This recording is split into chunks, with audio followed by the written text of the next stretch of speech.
have an expert to speak to, so I won't have to do much work. So as you know, we'll have a guest lecture from Tom Shakespeare, and we'll also have a student from McGill University in Canada joining us for the conversation as well. So I might connect with Tom now, and the format that we'll take is I'll ask you to just introduce yourself briefly to Tom so he has an idea of who he's speaking to. So just your name, where you're from, and if you want to give some background regarding your own career and research, that would be fine. We'll get going and Tom will do a presentation for about half an hour and then we'll open it up for discussion. So if that suits everyone, if everyone is ready to go, I think we'll get started, okay?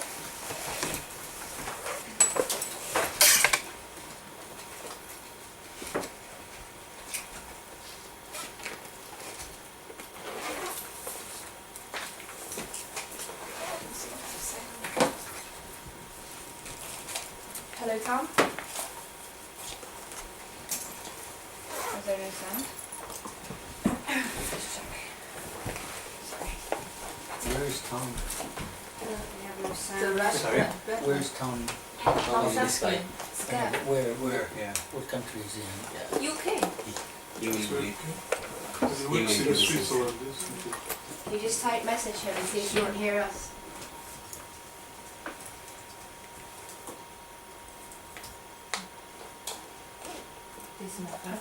Can you hear us? Yeah. Okay.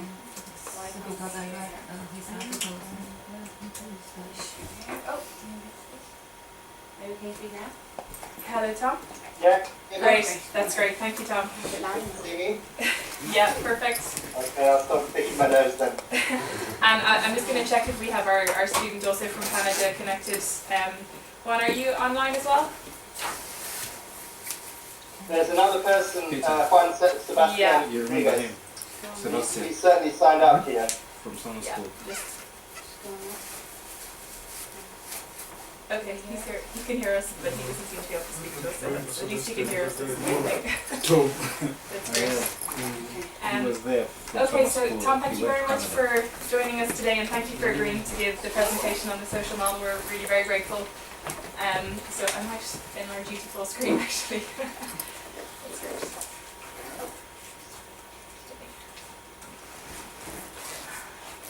No.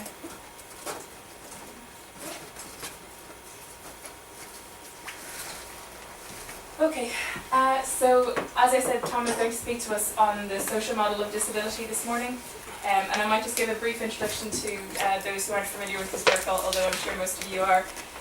Tom's primary research interests are in disability studies, medical sociology, and in social and ethical aspects of genetics.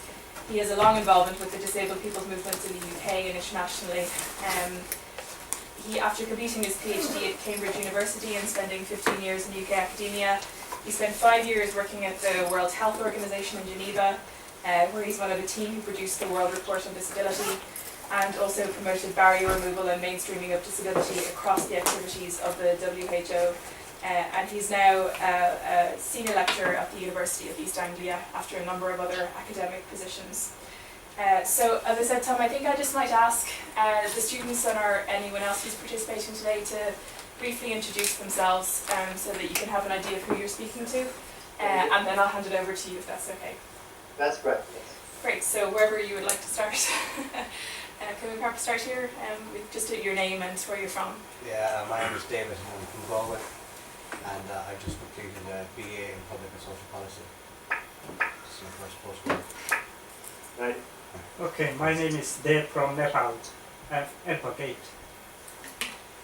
Hi, my name is Carmen Spencer and I live in UK, nearby you, where you now. And so, yeah. Hello, my name is Luis Oyaro and I'm a lawyer from Uganda. Welcome. I'm Lucianne Buckley in the law school here at NUI Galway. Hello, I'm Jing. I'm from the Institute of Sociology, Chinese Academy of Social Science. I read your books. It's great to see you in person. Thank you very much. How do you follow that? My name is Jo and I'm a social care leader in service here in Ireland. Hi Tom, I'm Peter Ngoma from Malawi. I work with the Malawi Council for the Handicapped, which is responsible for programming and provision of services to persons with disabilities. Of course, I know you. I met you at the first World Congress in Agra, India. Thank you. Hi, this is Prem Singh Haru from Nepal. Hi. Thank you. I'm Michael Coleman. I'm from the U.S. And I am a lawyer there, and doing the postgraduate course here. Right. Hi Tom, I'm Colin. I'm a support worker over here with adults who are deaf blind. This is my second master's. I originally did one on disability and development cooperation. Hi Tom, good morning. This is Mindras. I'm from Nepal too. I was working in disability and development sector before coming here. Okay, Tom, I think that's everyone, so I can hand over to you if you're ready. That's great, thank you, and it's great to talk to such a diverse audience. I think what we agreed to do is that I will talk for half an hour or whenever you get bored, and then I'll stop and you can ask, first of all, questions about what I've said, but also then you can debate what I've said, because you've all got considerable experience of disability, of the law, of social research. So your views and ideas here are very important, very valid. I would say that this issue of how to conceptualize disability is still very much open. We do not have a settled consensus about the best way forward. I have my ideas, but they're controversial, and I respect the fact that people differ from me. So what I'll start by doing, I'll talk about the origins of the social model. I'll talk about the critique of the social model that first came up. Then I'll talk about my position, and so we'll go forward. So I'm sorry that some of you will not know everything I have to say, but hopefully there'll be something new here for everybody. So where did the social model come from? And I think it's important to ask that question because there are many different ways of thinking about disability and thinking about disability from a social perspective. The idea that disabled people's experience is as much social as it is medical is not new. That's been around since Beatrice Wright in the 1950s and probably before that. So everybody agrees that social factors have a role to play in the experience of having an impairment. So what was new in the 1970s? Well, what you got, as I'm sure you're aware, in many, many countries of the world, was disabled people really becoming mobilized as a political movement for the first time. Why did it happen in the 60s and 70s? I'm not quite sure. We know that independent living started in Berkeley, California. One of the factors was returning Vietnam War veterans. I think also there was there'd been a women's movement, gay and lesbian liberation, and there was a sense that it was our turn, that disabled people had put up with being second-class citizens for too long. It may also be that more disabled people were having an education, and that empowered them to debate and consider their own experience, their own lives. But in Britain, in about 1970, disabled people were still largely segregated, leading separate lives. They were also poor. There was not an adequate welfare benefits system. And a movement had begun, a mass movement of disabled people, but also of charities which supported disabled people in the late 1960s, early 1970s. And in Parliament we had the Chronically Sick and Disabled Persons Act, which brought about some significant changes in the life of disabled people. But these changes, this protest was largely top-down. It was characterized by participation by academics like Peter Townsend.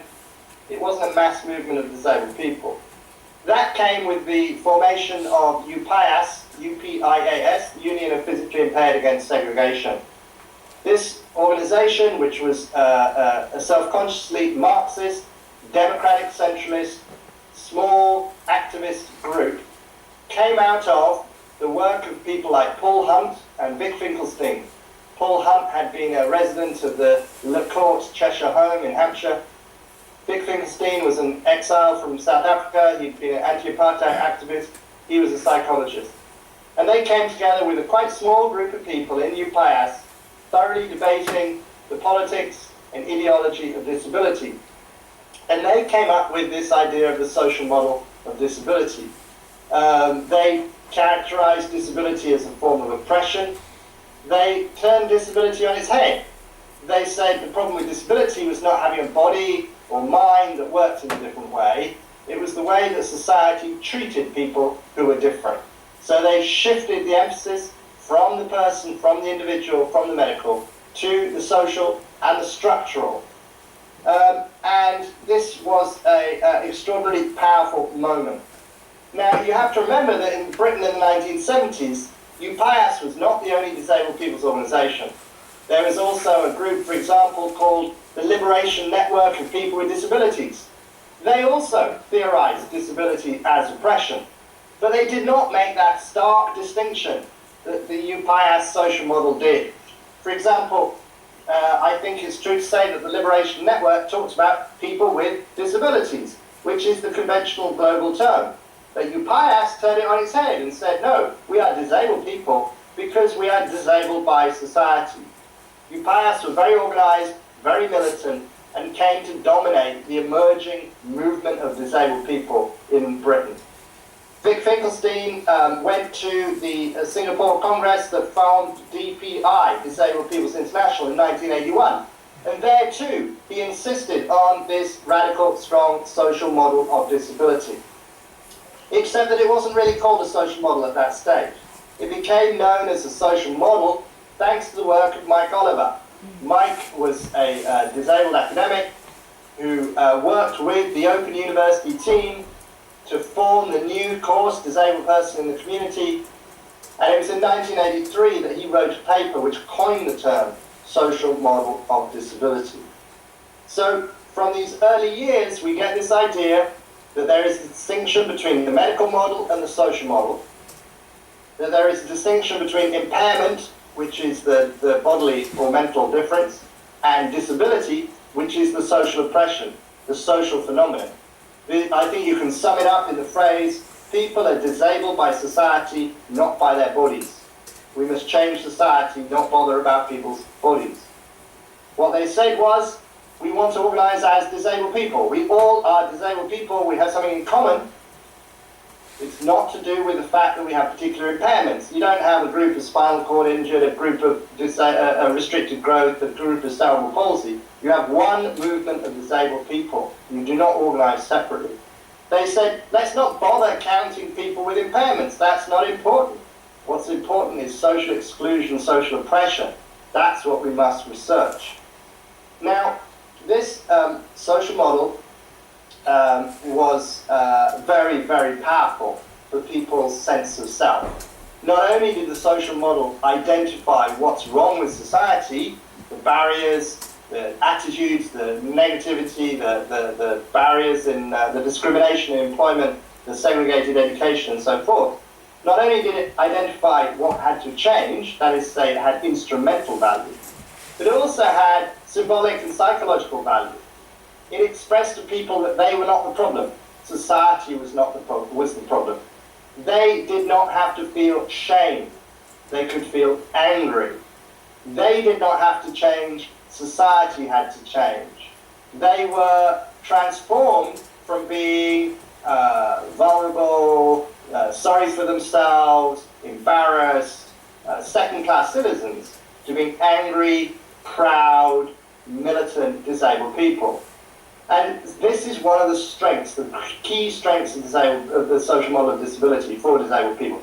And what I was saying is there is a big investment in it, because when you tell people about the social model, they feel better about themselves, almost immediately. They've grown up being stigmatized, being seen as incompetent, invalid, dependent, needy, incapable. And now they feel, no, there is nothing wrong with us. It is you that's the problem. And this is transformative. So that's where the social model comes from. I'm sure you know this. It's not new to you. However, in the 1990s, critique began. I should put in context here. I started my PhD in about 1990. I didn't know about the social model. I was a disabled person, I was involved in the disability movement, but the social model was new to me. So I developed my thinking about disability separately from the social model. I then encountered the social model. Read Mike Oliver's book in 1990 as soon as it came out.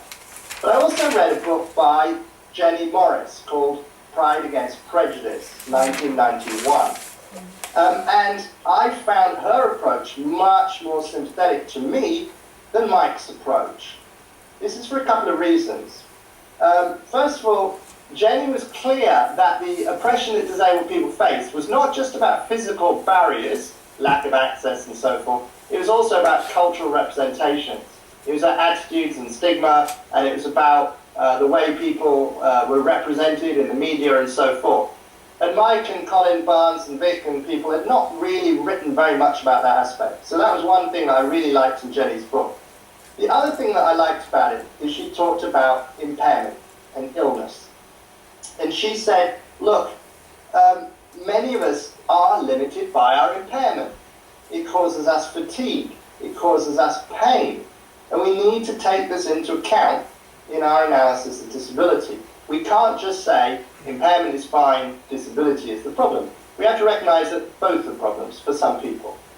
And in this approach, Jenny Morris was echoed by Liz Crow. Liz Crow, who wrote a very significant paper in the Coalition magazine of the Greater Manchester Coalition of Disabled People. Also by Sally French, who wrote a very interesting article in the 1993 collection, Disabling Barriers, Enabling Environments, about this issue of what to do with physical difference, mental difference. And when I read these people, I found, and these were all disabled feminists, most of the UPIAS people were male. It was a very male approach. UPIAS also was dominated by wheelchair users. It didn't have people with intellectual disability or mental health conditions in it. And I found this feminist approach more sympathetic, more compatible with my understanding of disability. Not only did it talk about culture, but it also talked about this physical experience of having an impairment, which I felt that Mike and Vic and others had just completely ignored. They didn't talk about it at all. So that's why I developed my analysis, and I'll tell you about that in a moment, in tune with the line of argument that had started with Jenny, Liz, and Sally. Now, I should mention that within the social model approach, the materialist, what we could call a materialist approach to disability, another very significant author is Carol Thomas. And she is, I think, a much more sophisticated theorist than Mike or Vic. And Carol was a Marxist like Mike and Vic, but she is aware that she has to do something. Well, there's two things that she introduces. One is this notion of impairment effects. She recognizes the strength of the critique that's been developed by Jenny and me and others, and says, okay, we've got to say something about how impairment itself can limit people. And so she tries to do this with this notion of impairment effects. The second thing that Carol does, and so does Donna Reeve and other people in her school of thought, is to talk about what she calls psycho-emotional disablism.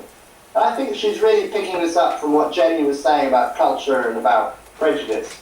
She says that as well as the impact of barriers and discrimination in employment and education or rest, there is the way that people are treated and the negativity they receive at the hands of non-disabled people in school, in the family, in the workplace, in the street, and everything else.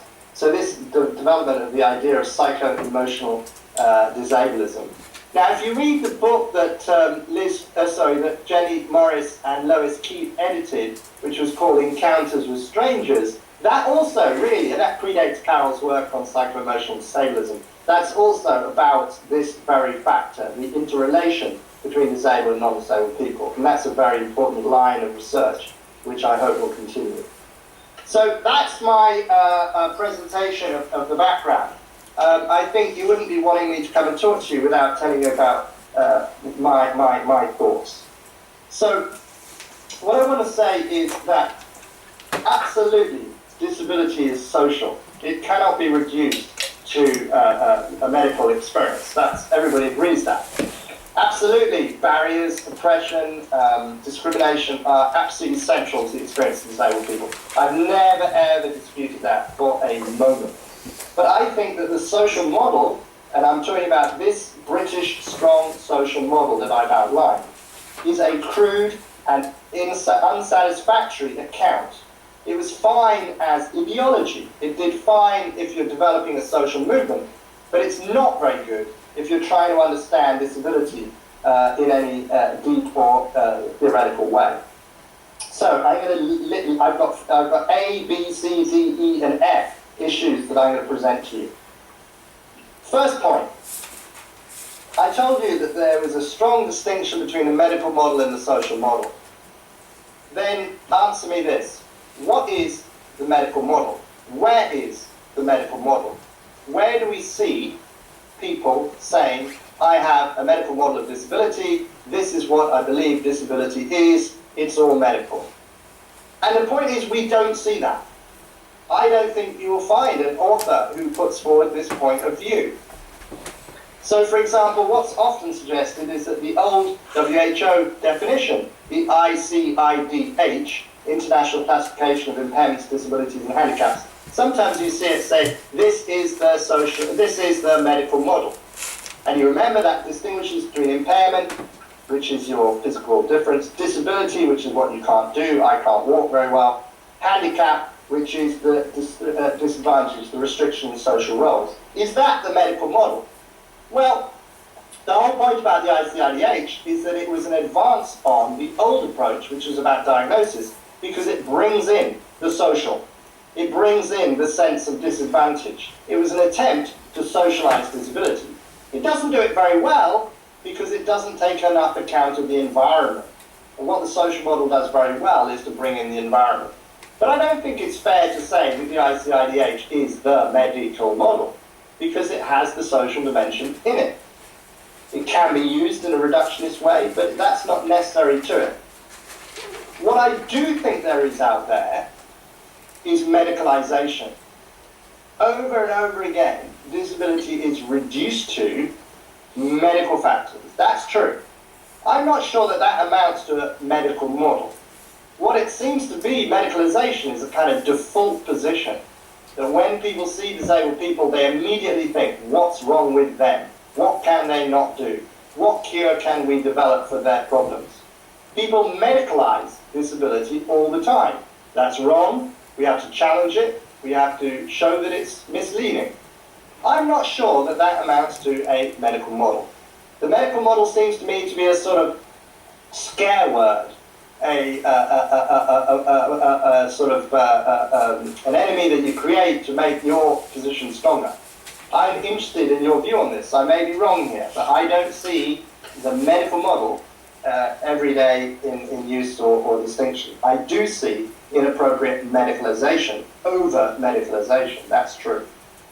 My second point is that the social model, according to Oliver and Barnes and Finkelstein, makes this strong distinction between impairment and disability. And I think that distinction is too strong.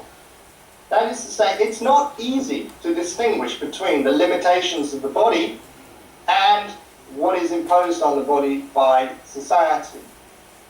If I can't access a building, then sure, that might be to do with the lack of steps. But it might also be to do with the fact that I can't walk very far. If I have fatigue and pain, that's to do with my body, but it might also be to do with the fact that you have forced me to wheel up a ramp that's too steep, and therefore I've torn my shoulder muscles. If somebody, and this is particularly the case when you're thinking mental health conditions, I always say in my book, in Disability Rights and Wrongs, I give the example of a lady I once knew with multiple sclerosis. Now, she was depressed. Why was she depressed? Well, she might have been depressed because she was housebound, she had no money, because to be a disabled person is a really unpleasant thing in many contexts. You're lonely, you're poor, you're excluded. That would make anybody depressed. Yes. But it's also the case that one of the symptoms of some forms of multiple sclerosis is depression. So she may also have been depressed for biological reasons because of her disease. Thirdly, she may have been depressed because she had a horrible disease that was degenerative, for which there was no cure, and which might end in her death. That would also make her depressed. Fourthly, she might be depressed at the way she was treated by other people and their negativity. Fifthly, she might be depressed because her cat had just died. So I'm suggesting to you that this poor state of this woman, this unhappiness, is complex. There are many, many different factors in it.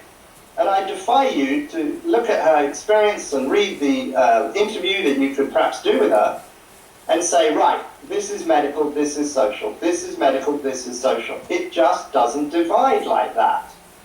I'm reminded by my friend Mark Sherry. Mark Sherry is a very good Australian disability researcher, and I examined his PhD.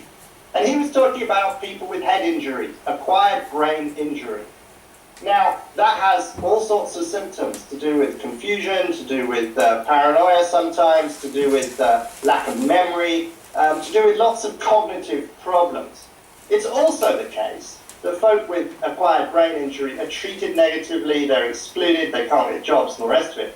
When he interviewed people for his PhD, he had 3 chapters of findings. One was impairment, one was disability, and the third was everything left over, which wouldn't go into one box or the other. So I'm trying to suggest to you that that strong distinction often gets blurred. It's quite difficult, particularly when you do qualitative research, to draw a firm line. Third point, what do we do about impairment and illness? Now, impairment and illness are not a problem for all disabled people. Some disabled people have a static condition, they have no pain, they have no difficulty. If there was only access and lack of negativity, lack of prejudice and discrimination, they would be fine. For people like that, then impairment is a bit like sex for women.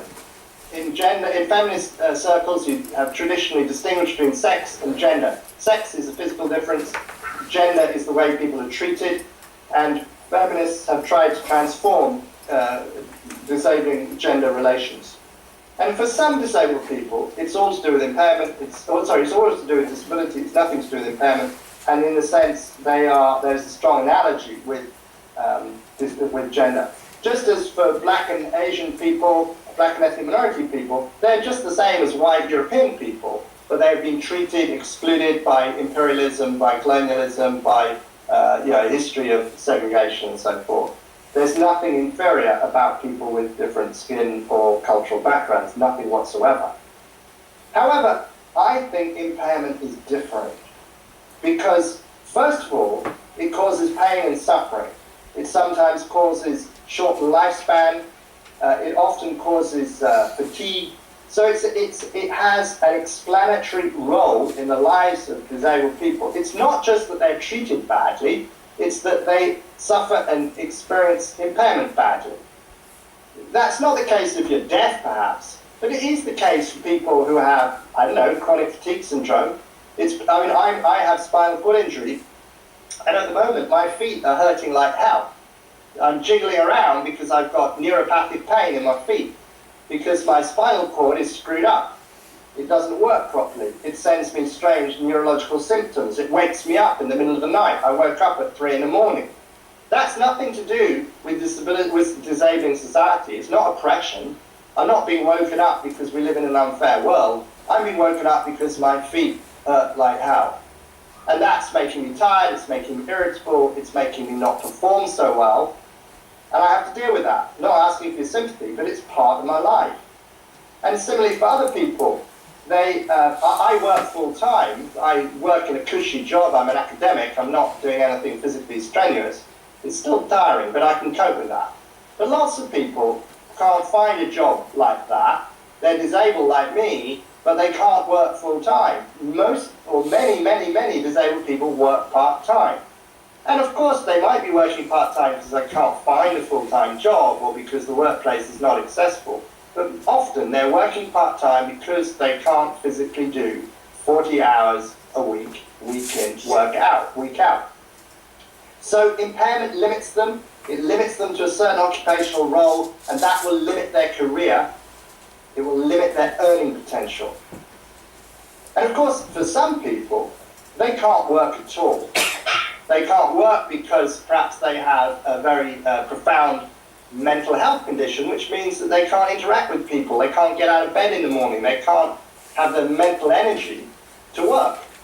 Or maybe they have learning difficulty, an intellectual disability, which means that they cannot read, they cannot write, they cannot perform the basic tasks which everybody needs to be able to do to work. So, and that's a major problem. How does the social model of disability explain the situation of people with intellectual disabilities? Because the theory of change in the social model of disability is that if you remove the social oppression, if you remove the disabling barriers, we will be equal. Well, my challenge to you is this.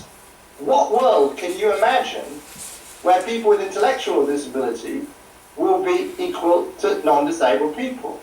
They are equal in value, in moral status. Absolutely, all humans are equal. But they're not going to be able to compete for jobs. They're not going to often be able to earn a living which is comparable to that which somebody with their full cognitive abilities can do. So what I'm saying is that impairment has a role, a greater or lesser role for different people. Now, of course, society can impact that. It can make it better or worse. I'm lucky I can buy painkillers. The NHS provides me with painkillers, the National Health Service. It also provides me with catheters. Obviously, if I lived in Tanzania, I would find it much more difficult to get painkillers. I would find it much more difficult to get catheters. And indeed, the life expectancy for people with spinal cord injury in parts of Africa and Asia is something like 2 years. Whereas in Britain or in Ireland, you know, you've got a very good chance of living a normal 70-year lifespan or more. So, of course, society affects the experience of impairment, but impairment and illness also impact the lives of disabled people, and that cannot all be reduced to oppression. And the subtext, what's the word? The footnote here is that Mike and Colin say that we should not distinguish by impairment. And I just had a quick look about what they said here, just to check.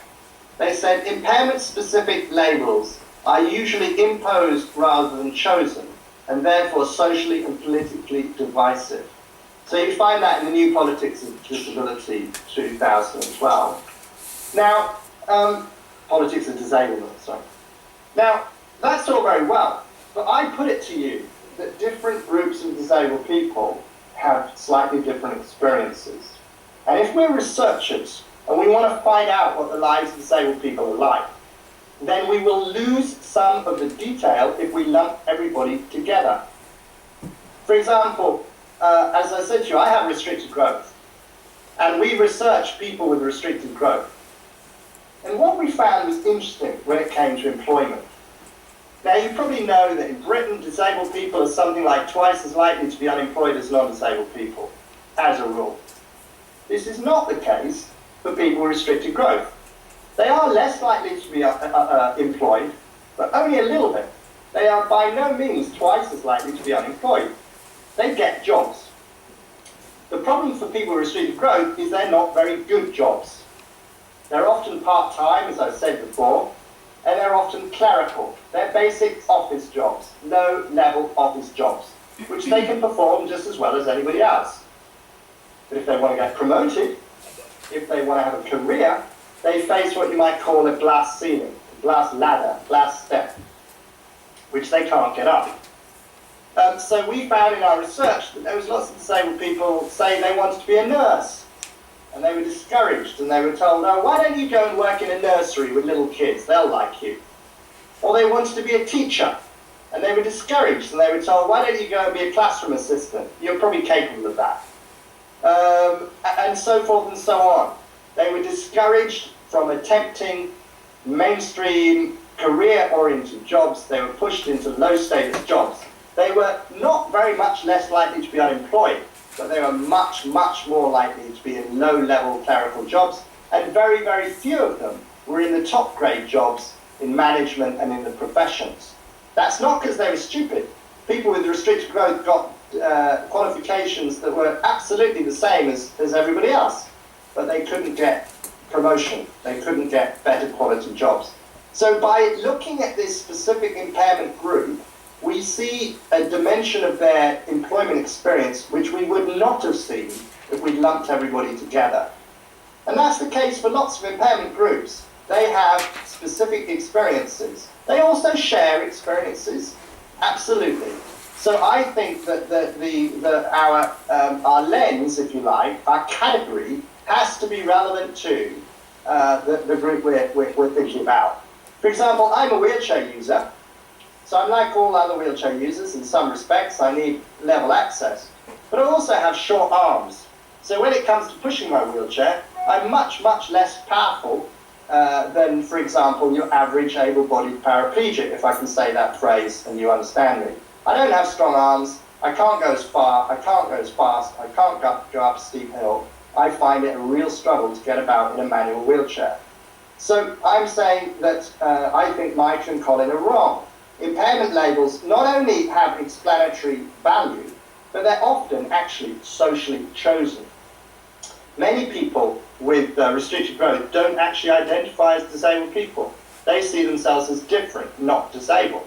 So they'll come to a meeting of the Restricted Growth Association, not all of them, but many of them, but they won't come to a disability rights meeting because they don't see themselves as disabled. So we need to understand the role of impairment. I've given you a number of reasons why that's important. My fourth big point, though, is about the environment. And the whole point about the social model and about your class was the environment was the problem. And if you're a wheelchair user, you can see why that argument works. You know, you put in a ramp, you put in a lift, and suddenly the building is accessible to you. You put in an accessible toilet. But the environment doesn't explain all of the difficulties disabled people have. And ultimately, the environment, the idea that an environment can be possible for everybody is not feasible. We can remove many, many environmental barriers. We cannot make the world absolutely 100% accessible. I'll give you one reason. Some people want to work like you are in a well-lit room. They want to be able to see. Maybe they're lip reading. Maybe they have poor sight. And a well-lit room is very important for them. Other people want a dark room. The light damages their eyes, it may be prompting epilepsy or whatever. For them, a dark room is not what they desire. So how can we reconcile this? There's two contradictory things. I mean, perhaps we could have a separate room, or maybe we could have part of the room that's darker, but it's very, very difficult, as you imagine. You know that in many British or Irish city centres, there is tactile paving. Tactile paving is good for people with visual impairment who use sticks or feel with their feet. They can find their way with tactile paving and avoid hazards. Ask a wheelchair user if they like tactile paving. They do not. They hate it because it gets in the way of their wheelchairs, and at its worst, it knocks them out. And at its best, it just makes for a bumpy ride. So there are various ways in which solutions for different impairment groups are not compatible. I'm not saying this is a huge problem. I'm just pointing it out as a conceptual problem, which makes the argument problematic. Moreover, at the end of the day, if you live in a country where it snows for 4 months of the year, and there is ice and snow on the ground, if anybody has tried to wheel through ice and snow, it's almost impossible. If you live in a country without tarmac, where you're going on dirt roads most of the year and it floods, that is impassable for wheelchair users. If you want to get along a beach, then 99.9% of beaches in the world are not accessible to wheelchair users or to people who walk with crutches and so forth. I mean, it's an obvious point, but you can remove environmental barriers to some extent, but ultimately you cannot fully solve the problem. That's not letting us off the hook. It's not saying we can just say, oh, well, there's no issue. We've got to do far more than we have done. And we can do far more. You can have a beach wheelchair and all the rest of it. But again, I've been to about 1 or 2 beaches in my life that had a beach wheelchair. And once you're in a beach wheelchair, you're not, you can be pushed down to the water's edge and back, but it's very, very difficult. You can't do it independently. You don't have your freedom, which you do in an ordinary wheelchair. So this idea, you might have seen, I think, this video that was circulated with the lovely little video cartoon about the village, which was designed for wheelchair users, and it's all perfect, and then non-disabled people can't use it. I hope you saw that link. It's a very powerful and useful link. And it's great. It makes the point very clearly. But let's think about that. Those wheelchair users in their perfect village, yes, they can get about fine. But once they leave the village, they've got a problem, haven't they? In society, on the beach, up the mountain, they can't do what other people can do. Moreover, even in their little village, it doesn't stop them having fatigue. It doesn't stop them having damaged rotator cuff muscles in their shoulders, which means that after 20 years of pushing, they won't be able to push anymore.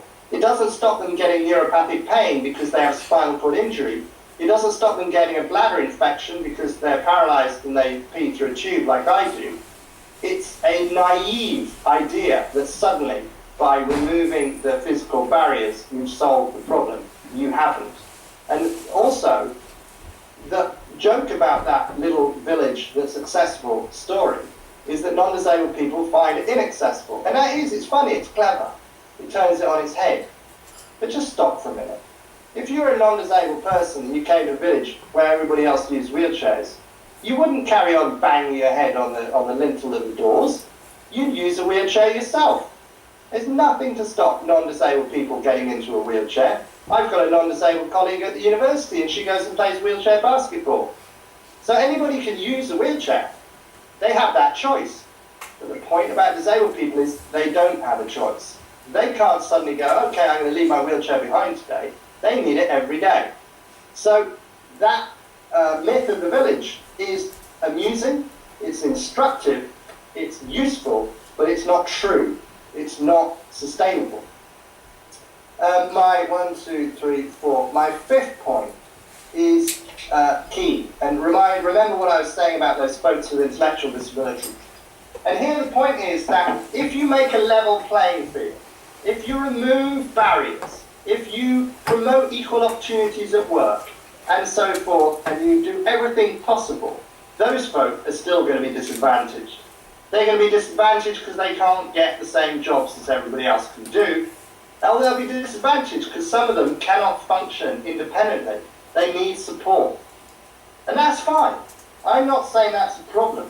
What I'm saying is that that's a problem for the social model of disability. What it says is that, there is an intrinsic disadvantage for some people with disability that will not be removed even in the most utopian scenario possible. What those folk need is support. They need a proper income. They need a meaningful way of life. All of these things can be provided, but it's not just about a level playing field. It's about doing more than that. It's about supporting people's needs. And conceptually, that's somewhat different from the social model idea which says, you're oppressed by society, remove the oppression and everything will be fine.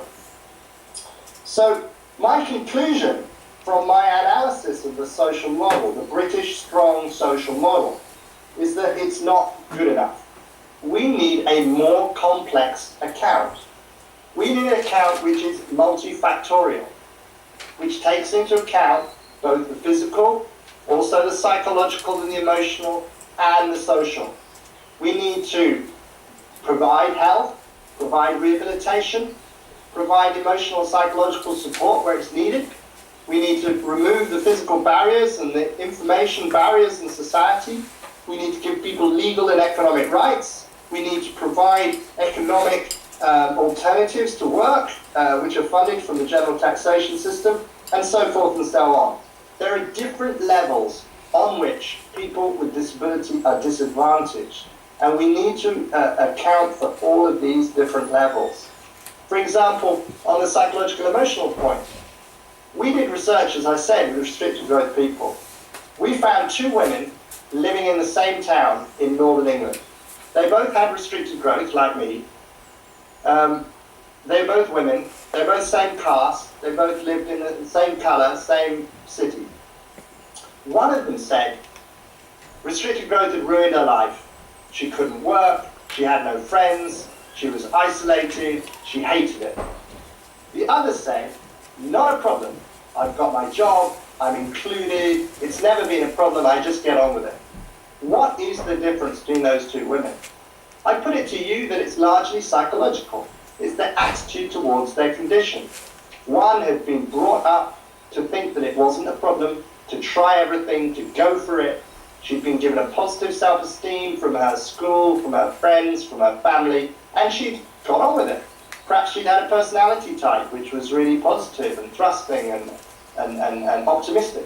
And the other woman, maybe she'd come from a more difficult family background, maybe she hadn't had support, maybe she'd had a bad time at school, and she found it all negative. It was I'm not blaming her, but it was largely psychological and to do with her attitude to life.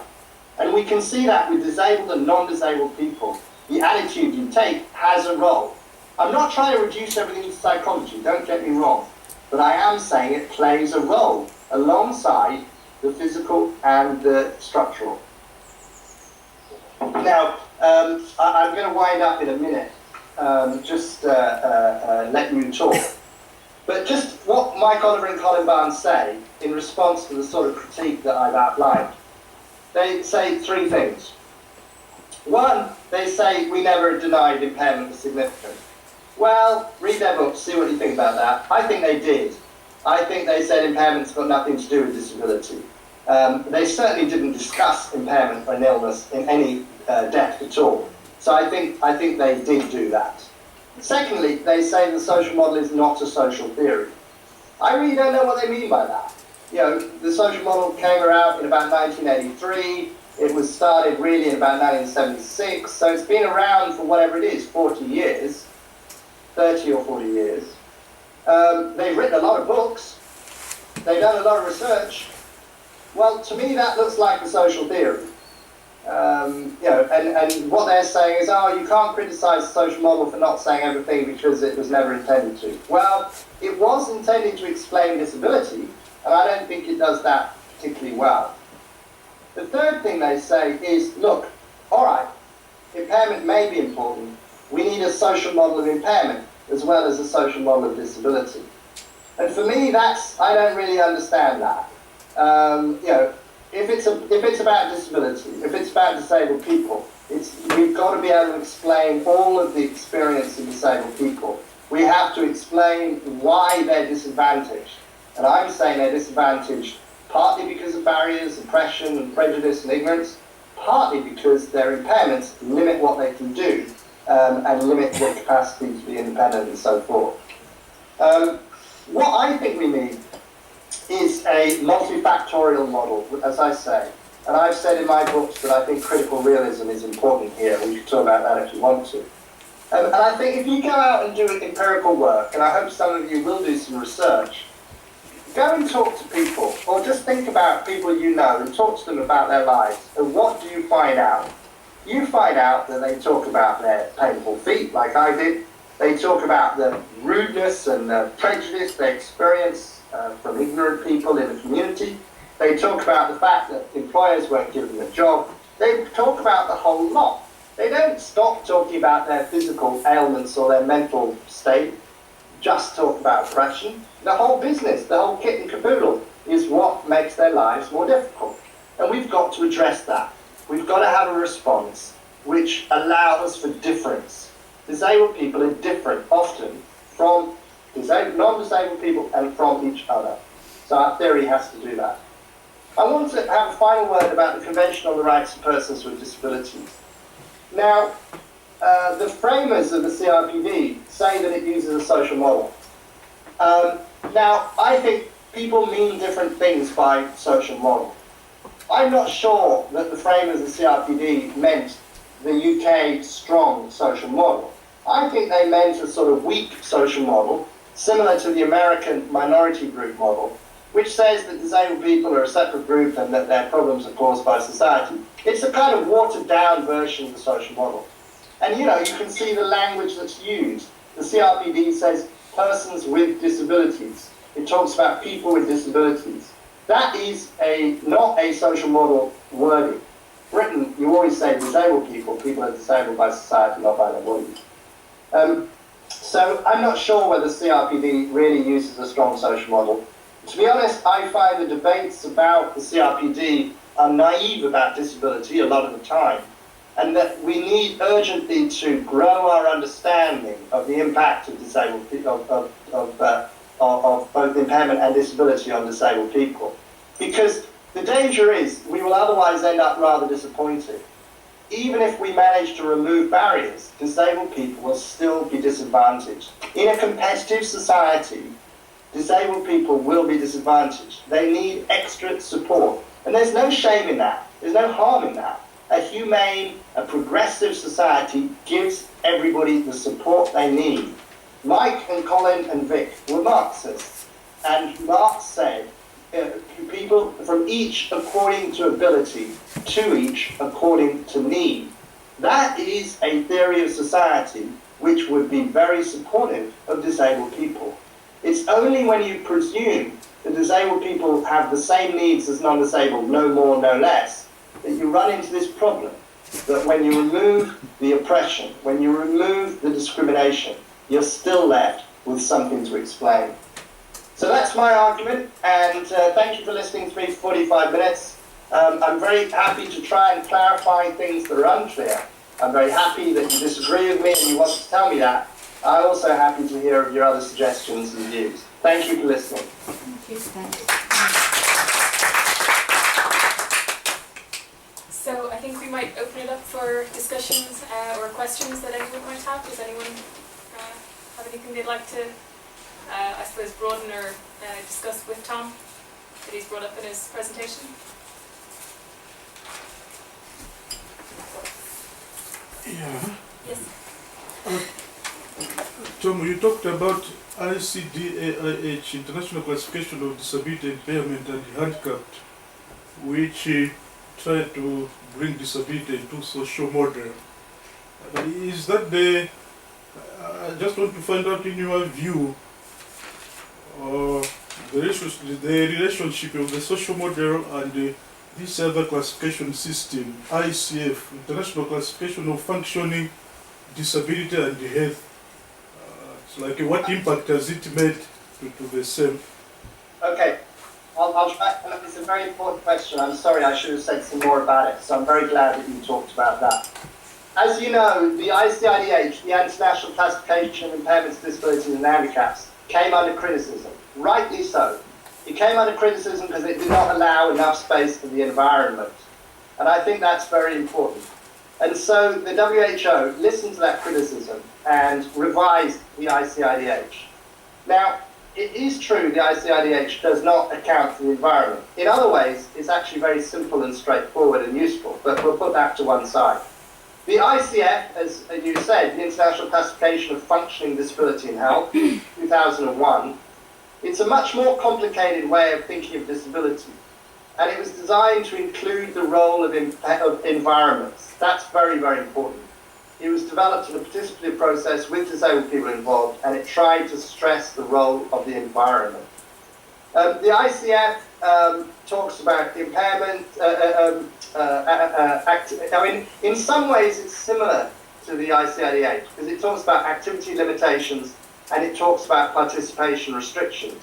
And you could say that activity limitations are like what disability was in the past, and participation restrictions are like what handicap was in the past.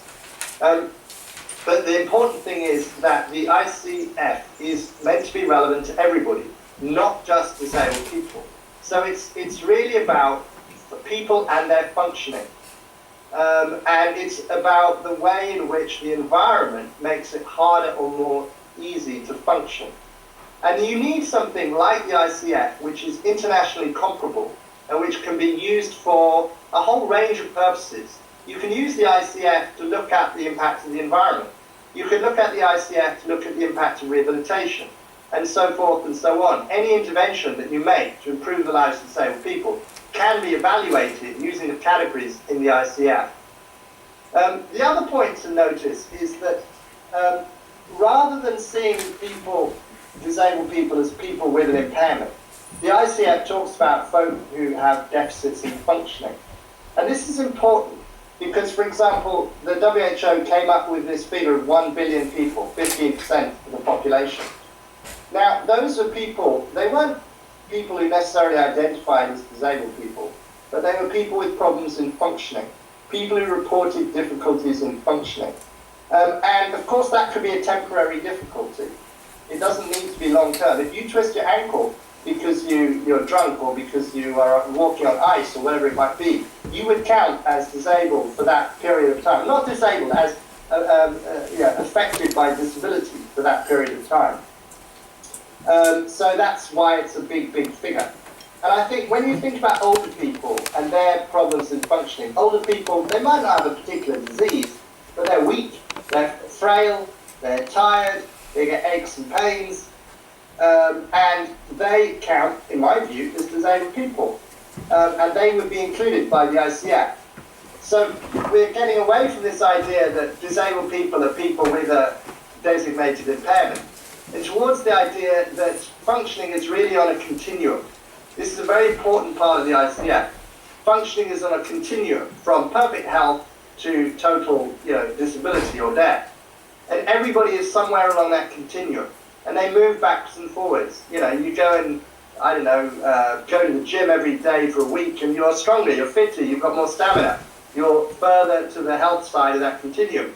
Or, you're hungover or you twist your ankle or you've got a disease, a cold or flu. You're the wrong side of the continuum. You're moving to towards the impaired side of the continuum. So the ICF potentially is very useful conceptualizing disability. The downside of the ICF is pretty complicated. It's not simple. And both the ICIDH, with its impairment, disability and handicap, and the social model, with its impairment and disability, are, on the face of it, simpler ways of looking at the world. But the trouble is, the world is a complicated place. So we've got to have a classification that is clear enough in order to include the diversity and the range of experiences that disabled people have. So I think we probably have to go with the ICF, but I wish we could do it in a way that became more user-friendly, and maybe they can do that. Yeah, I have two questions. I have two queries. One is we were here learning about social models, and then you said lots of examples. You explained about the social models with some evidence and proofs. But here I want to know how the social models can be more as injected in the human rights instruments, the legislations which address and guarantee the rights of the human beings, including person with disabilities. How the social models can be injected more and more, and then as the legislations can be made more as industry more adequate with full of social model. And my next question is social model. It's really good for the person with disabilities to address their issues, to ensure their rights, to guarantee their rights. But is the social model in the present scenario, in the present development scenario, being used in the development sector, or is it is being practiced to inject in the development activities? I have these queries. Thank you. Okay, I'll try and address those questions. You're saying, how can we use these models in legislation? Yeah. Well, in terms of sort of social approaches, you need to frame legislation which outlaws discrimination against disabled people in employment.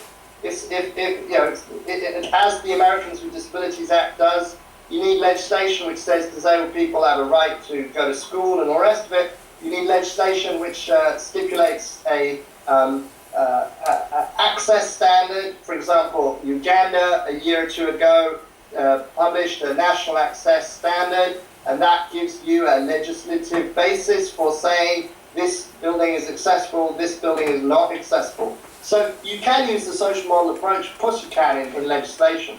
What I would say is this though, if you're trying to protect people from discrimination, if you're trying to protect disabled people from discrimination, how do you identify disabled people? Who are disabled people? Are people disabled people just because they say they are? I don't think that's good enough. That's not good enough for a law. Otherwise anybody will turn up and say, you didn't give me a job. You didn't give me a job and I'm disabled and you've discriminated against me. No. You need to have a definition of what is disability.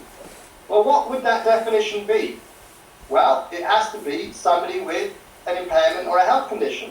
You have to have, at some level, a basis in the impairment. Otherwise, you're protecting anybody from anything, and the specificity of disability discrimination gets lost. You see what I mean? You have to have a protected class. And this issue was very important in the Americans with Disabilities Act. That people were arguing in the courts after the ADA was passed, that person's not really disabled, therefore he's not covered by the ADA. And that's why they had the Americans with Disabilities Amendment Act, which stipulated more clearly who counted as disabled in order to get the protection of the law. So you can't really get away from it. That if you have a civil rights legal protection, you also need to have an impairment-based definition of who is disabled and who is not. Also, Article 31 of the Convention is about data and statistics. Well, who the hell are we going to collect data and statistics on? We're going to collect that on people with impairments, because we need to know, for example, how many sign language users there are so that we can have enough sign language trainers. We need to know how many disabled children there are so we can build enough accessible space and provide classroom assistance and all the rest of it. So over and over again, you need to define people by impairment. I'm not saying that impairment explains their situation. No, it doesn't. I tried to say disability is much more complicated than that. Now, you can see in the attached papers that Teresa Degener talks about the human rights model of disability. And for her, that's a different approach to the social model. It overcomes some of the drawbacks of the social model. Maybe it does. I'm not sure. I'd like you to debate that and come up with your theory of whether she's right or wrong. I know Michael Stein has also talked about this human rights model of disability. But what I know is that, what I think is that we need to address, for example, the health needs of disabled people and the rehabilitation needs of disabled people, as well as the needs for education and employment and everything else. Because the fact is that outside the Western world, disabled people die. They die in large numbers. They die because they don't get access to health care. And I know you know this, so forgive me if I'm telling you what you already know. They are, if they don't die, then they're probably excluded because they haven't got a wheelchair which will work. Only 15% of people in the world who need wheelchairs have the wheelchair they need. And as anybody who's a wheelchair user there knows, if you haven't got a wheelchair, you're completely stuck. You're crawling around on the floor, or you're on some sort of amateur contraption with little wheels, but it's not empowering and you cannot participate. And so I think that it's really important that any legislation meets the needs of disabled people for health and rehabilitation, as well as promotes their needs and rights for education and employment. You need both. And at the end of the day, we have to recognise that you also need extra support for those disabled people who cannot work. Because otherwise, that's what we have in the UK at the moment, is this welfare reform agenda. And the government is attacking the living standards of disabled people really viciously. And what they're doing is actually saying, look, social model of disability says you need to be able to work. So we're going to push you into work, and then you'll be okay, won't you folks? You won't need these welfare benefits because you're all working. You're the same as everybody else. If we remove the barriers, you'll be empowered and it'll be fine. The welfare reform agenda is taking the social model argument at its word and say, okay, fair enough, we'll stop you being excluded, and then you won't need the special benefits, will you? And I'm getting emails every week from people from Pat's Petition. Pat's Petition is one of the protests against the welfare reform agenda in the UK. And they're saying the social model does not represent us. We are people who are frail, who are fatigued, who cannot compete, who cannot work, and we are being screwed by this government. And we need support. Even if they remove barriers, we still cannot work, and we do not want to be hurt and victimized. So I think that as we look at policy, we have to be aware that models, whether they're medical or social or ICF, have strengths and weaknesses. And we need to be damn clear that we do not let down disabled people. Because what we're all funded, we all agree. You, me, Mike, Colin, Carol, Vic, we all agree. Disabled people are having real difficulties in many societies. We need to address those difficulties. The social model identifies barriers as the main problem and says if you dismantle the barriers, there will be fewer difficulties. Well, that may be true, but I think we also have to look at the difficulties which are not socially produced and try and compensate people who are unable to compete in the individualistic, liberal labour market scenario that we have in Western society. May I?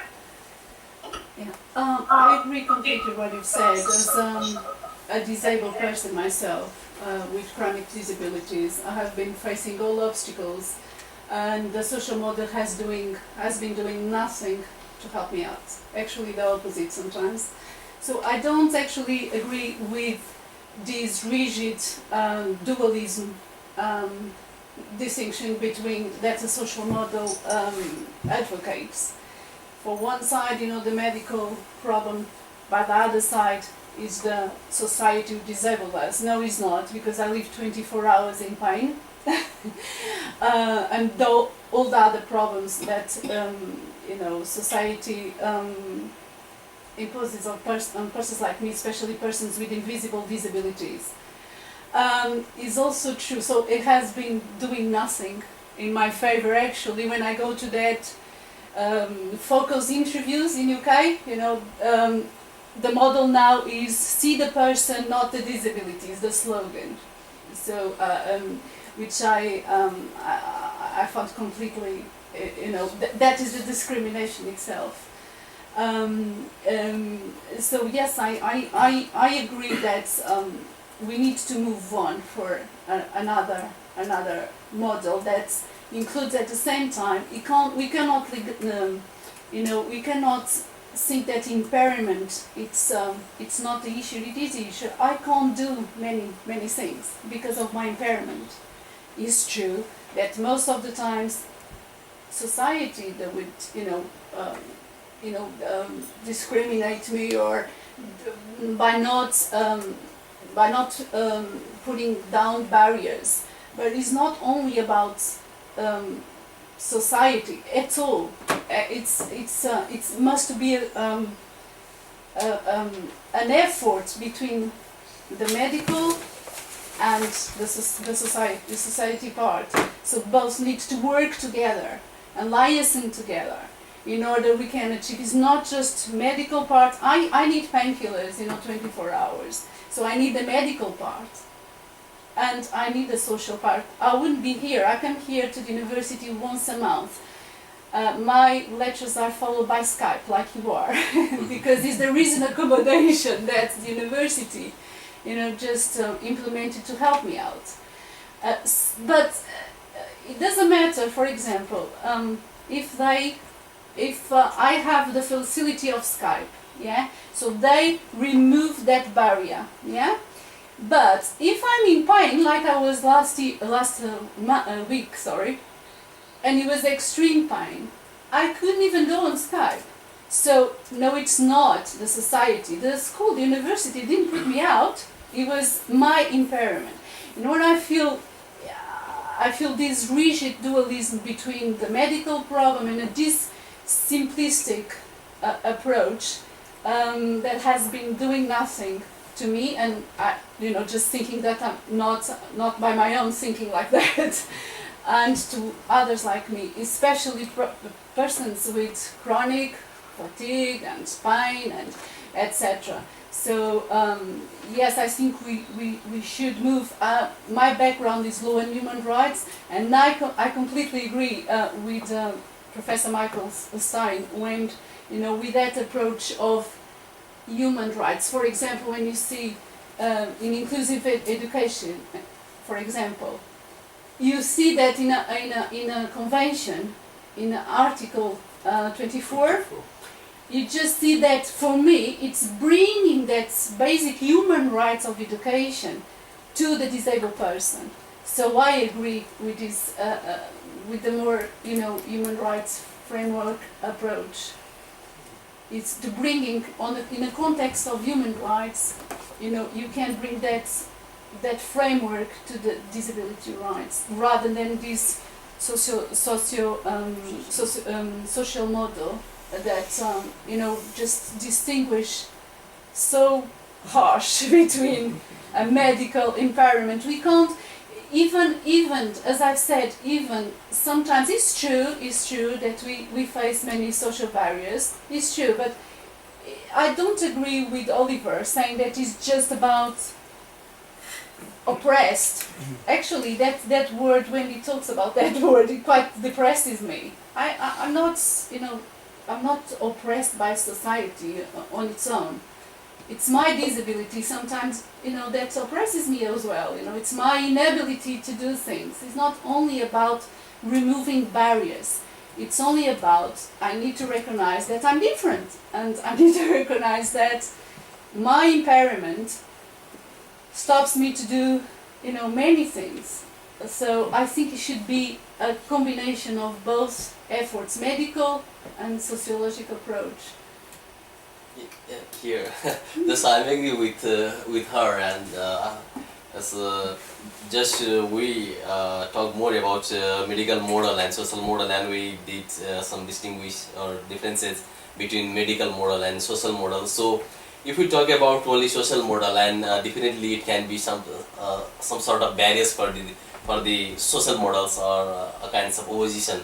And if we talk about the social model, and if the people who are surviving their life with the support of the medical support, and that can be barrier.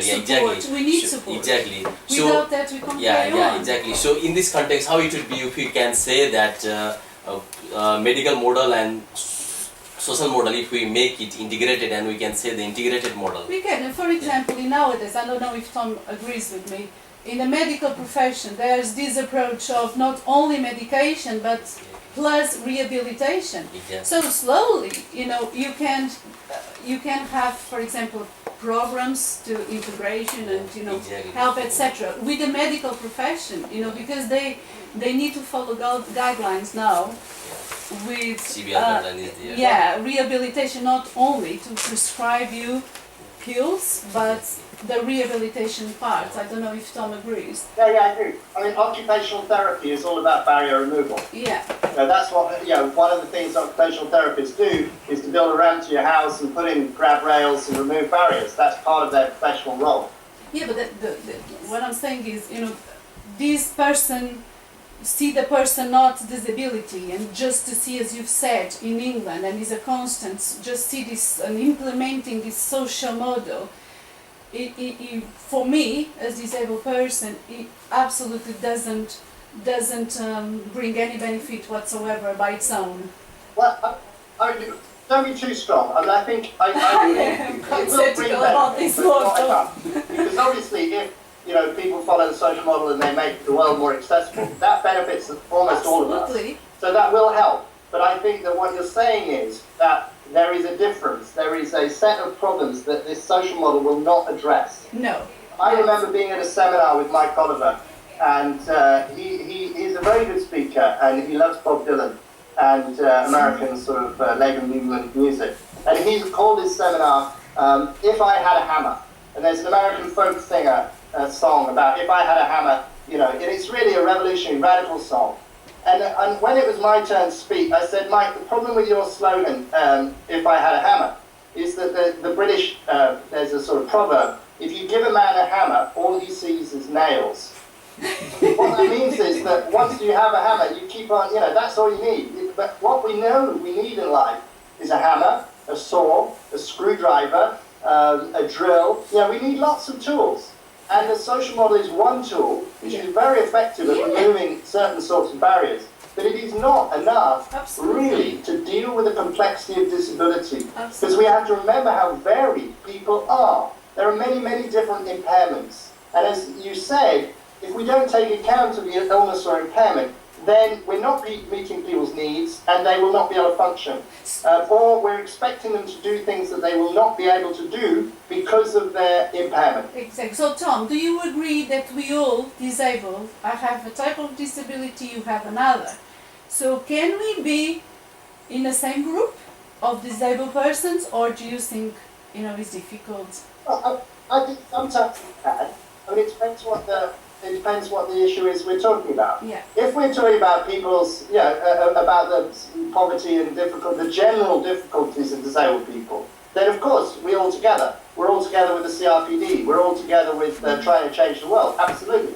But when we start talking about the detail, we'll probably want a different bunch of things. People with visual impairment will spend a lot of time trying to get access to information. And for them, one of the biggest things is trying to get information in large print, in braille, in digital, so that they can access it. People with physical impairments, they're about saying we need ramps, we need level access, we need a toilet we can use. People with intellectual impairments are saying we want control over our lives, we want more choices, and we want something meaningful to do, and we don't want to be in poverty and so forth. So, I mean, we all say similar things, but we have different priorities and different emphases because we experience the world differently.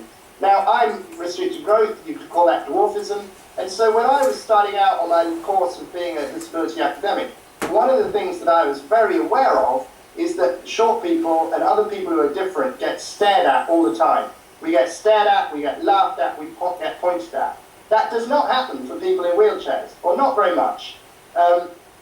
So when I started using a wheelchair, there's one sense in which it's much better, because I don't stand out as much. I don't look as odd. People don't notice me as much. It is, because when I go to the shops and I need to jump the queue and I need to go with my blue badge because I can't support the pain, they look at me, they come to me and say, "You don't look disabled, what are you doing here?" It's not the first time. Or if I park my car, here's my advice, get a wheelchair, and people go, oh. I know, because when I come in at the aeroport on Monday, I come in a wheelchair and it was so far so good. Because I was just straightforward. I passed all controls. I was delighted because I was out of pain. And everybody was so sympathetic with me.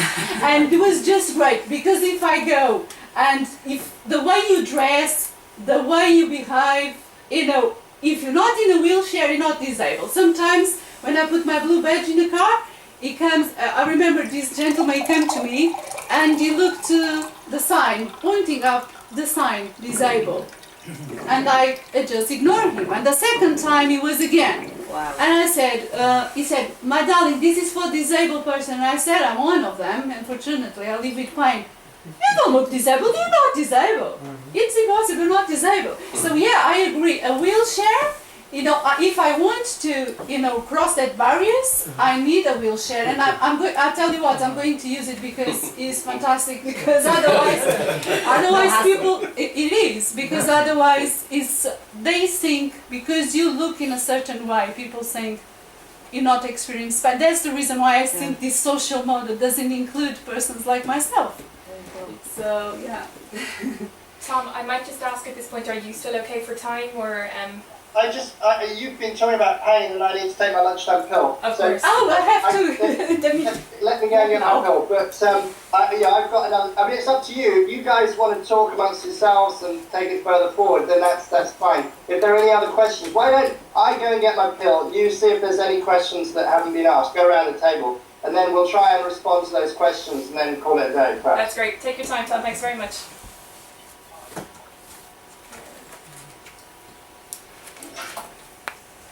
In the end of these masters, we all need pills. And wheelchairs. Especially second semester. And wheelchairs. Exactly. But honestly, it was fantastic. I'm going to use the same, but I feel I don't want to use the wheelchair. Yeah, in fact, that's what I wanted to say. I don't want If to you use can the manage wheelchair. without one, why should you use it? They look at you and said, if you want to book the ticket, and if you want to jump in a queue, you need to go in a wheelchair. So they don't let me to jump the queue and be able to walk. You know, slowly but walk. And that depresses me because I don't want to, especially with my children. The eldest one say, Mom, he told me once, why can't we just be normal? And I just said, okay, he has a point, because obviously they're young and they feel sometimes, you know, embarrassed or they don't understand, you know. Now he understands with 15, but he didn't, you know, and I felt guilty because I was putting them in that situation, do you know what I mean? But again, the social model is nothing for me, because you need, there's still this other part of people with chronic pain, etc. And you just can't jump the queue. You need to give any forms of all your background. I have this, I have that, I have that. Because people really come to you and said, why did you jump the queue and why do you need that? Like you said, it's because they're hidden disabilities. Like I have.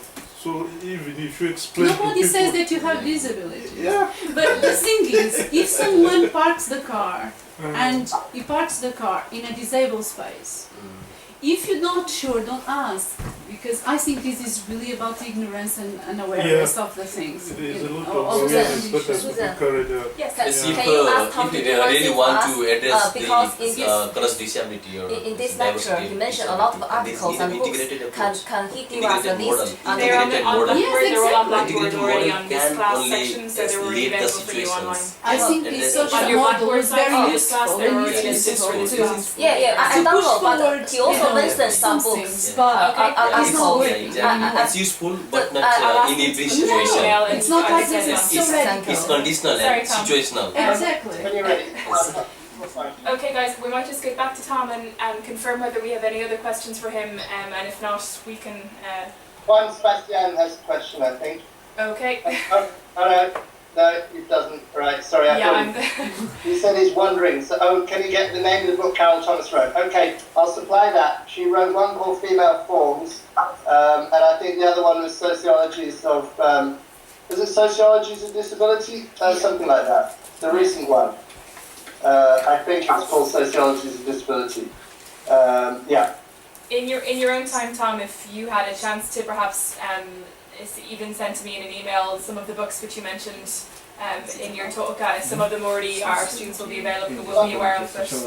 My book, the second edition of my book is coming out next month. It's called Disability Rights and Wrongs Revisited. So everything that I mentioned in my talk today is in that. So you can get one for the centre. I think Jared said you've got several on order. That's great. So you'll have all of that. Sorry. Great. I think we have one question. Still, Tom, if you're happy enough to just take one or two more. Sure. Thanks. Just I have one simple question. You were mentioning the 15% people who need a wheelchair are only accessing wheelchair, something like that. Do you have any specific statistic or how you can, you know? This is, I don't know if you know Kapil Kasnavis at WHO, but this is the statistic that WHO use in terms of the number of people who need a wheelchair and don't have one. So if you look at the WHO wheelchair package that's coming through, I think they're using this figure of 15% of people, only 15% who need a wheelchair have a wheelchair. That's the gap. You could also look at the charity Motivation. Motivation is an international NGO that works to provide wheelchairs for people in developing countries. So look at the data that they use, and you'll get some evidence there. Tom, I hesitate many times to ask you or not, but I'm trying to ask you. Because from your lectures, I find it's very interesting. You know Max Weber, the Germany sociologist? Yeah, Max Weber. And in his great study about the ideology to study the society, like the charisma and the other, I thought, forgive my poor English, I thought when we discuss models, it's like a symbolize some very complicated issues into one or two sentences. For example, because in Michael Oliver articles, he mentioned he don't want to use the medical model or social model. He said it's an individual to conflict with the social structures. Yeah. Yeah. Yeah. So I I found why you symbolize his idea as a medical model to complicate with social model. And of course, your 2007 book is great. I find it enrich the current debates of the theory development about disability means for everyone. But it's not a one right or the other wrong, you know. Maybe just the former one is good, but not good enough. With more standing about disability, we refresh our idea, our knowledge to make something better. But not the first one is wrong and the second one is right. Oh, sorry, my English.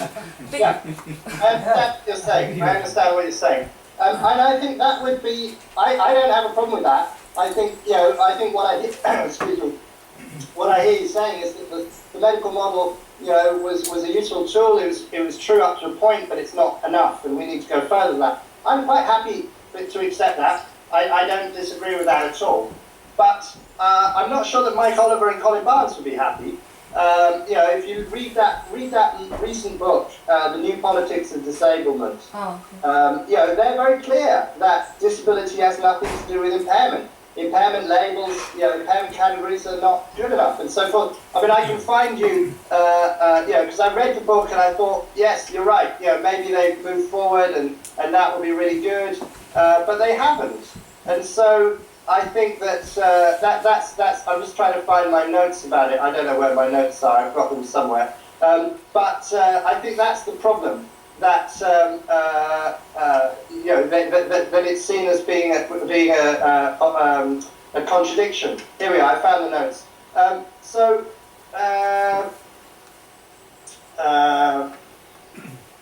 You know, dear, sorry, just trying to find them. I think we need both. I think we need to see the social and the medical. I think that it's true that Mike often talks about, he sometimes talks about personal oppression theory versus structural social oppression theory, and so forth. He uses different ideas, but you know, fundamentally, he says it's a problem of society, not for their not their bodies. And what we're mostly saying is that it's both. I mean, I don't talk. He talks about tragedy theory. That's what he talks about. I mean, I don't talk about tragedy. I don't think disability is a tragedy. But I think, so here they say, I'm just quoting them, while medical and rehabilitation interventions may be appropriate to treat disease and illness, it is increasingly apparent they have little use for the treatment of disability. Well, that's just not true. You know, here they say the social model breaks the causal link between impairment and disability. The reality of impairment is not denied, but it is not the cause of disabled people's economic and social disadvantage. Well, it's not the only cause, but it has a role. It might not even be the major cause, but it has a role. You know, so there's lots of things they say, which I'm afraid I just cannot accept. You know, they say, for example, here we are. Clearly, the concept of rehabilitation is laden with normative assumptions clustered around an able-bodied mind ideal. And despite its limitations in terms of returning people with acquired impairments, such as spinal cord injuries to their former status, it has little or no relevance or meaning for people born with congenital conditions such as blindness or deafness, other than to enforce their sense of inadequacy and difference. I just don't think that's true. I just think some of the things they say are true. You know, they don't have evidence for them. It's you know, and there are contradictions. Sometimes they say exclusion is a consequence of the rise of capitalism. Sometimes they say that it's been in every society from the beginning of time. You know, what we need in disability research and legal studies is evidence. We need to make good arguments, and we need to provide evidence. So, you know, when you're writing your papers, or when you're reading other people's papers, when they make claims, you need to say, well, where is the evidence? You know, and where there isn't evidence, where it's ideological, where it's sort of political, without any evidence, then we've got a problem. When we wrote the World Report on Disability, we put evidence everywhere. Every single statement in the World Report on Disability is based on evidence. And so look at the evidence, look at the social research, look at the quantitative and qualitative social research about the lives of disabled people and derive your theories of disability from that. So actually, what's the framework of this social model? Sorry? The framework. The social model works with what framework? Social model is a Marxist, it takes a Marxist. It's Marx. So everything is blame of capitalism and the ways of working disabled persons, yeah? I think ultimately that's what Colin and Mike would say. Yeah. I mean, they certainly say that disability became a problem with the birth of industrial capitalism. Yeah. They say that over and over again. And I don't think that's the case. Because I think that disability was a problem before capitalism, it was a problem during capitalism, and even if there was a revolution, it would be a problem after capitalism. I mean, if you look at a peasant economy, if you look at a sort of subsistence economy where there isn't wage labour, disabled people are even more disadvantaged. Disabled children are killed because they cannot contribute to the household, and therefore they're left to die. And we know that this still happens in parts of the world. And so, it's not just capitalism that's a problem. Of course capitalism is a problem. The fact that we live in an unfair society, of course it's a problem. I'm not denying it's a problem, but it's not the only problem. And the solution, Mike's books often end in sort of revolutionary slogans and so forth. And fair enough, whatever, that's fine. But it's not going to solve the problem of disability. Oh, well, I have one query. And which country of the EU is currently applying the social model of disability in the best fit, I mean to say in real practice? It's difficult to say that because what you get a lot in research and a lot in policy is people saying that they're applying the social model. A lot of times people say, we follow the social model. And then when you read what they do or see what they do, you'll find that they don't. It's like many, many academic articles. They say this article is following the social model of disability. And then you read the article and you realise they're not. So I don't know anywhere that's following the social model strictly. Because, remember what they say. They say it's nothing to do with impairment. They say that you shouldn't, that impairment labels are divisive, so on and so forth. There are a lot of countries, however, which have anti-discrimination legislation. A lot of countries which are trying to remove barriers, absolutely rightly so. And I want to reiterate that removing barriers and promoting inclusion is what we're all here to do. But I think there are not many countries which narrowly apply the social model of disability. Just as it's very difficult to operationalize the social model of disability in research. It's a good slogan, it's a good battle cry, it's a good banner, but at least the British version, the strong social model that we're talking about today, isn't very useful for research. I mean, the British Disability Discrimination Act 1995-2005, they both removed barriers, they promoted employment protection and so forth. So people might say that they're pushing us towards the social model. But a lot of activists were very cross because the Disability Discrimination Act started with a medical definition of disability. And they said, we don't want a medical definition of disability. Well, give me a definition of disability which protects people from discrimination and is not based on having an impairment. I don't know how you can do that. Because as soon as you take out impairment, then, lots of people are disabled, homeless people are disabled, poor people are disabled. Everybody is disabled in some way or another. But what we're talking about here is a specific form of discrimination and difficulty, which applies to people who have impairments, and that you need a definition of impairment for, and you need a role for impairment. Any other questions? Yeah, Michael. Michael. It's sort of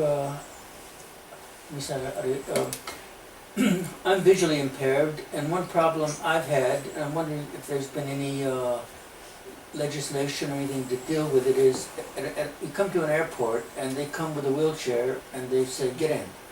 And I say, no, I'm not going to get in. and I've had there's one airport in America where they're really bad about it.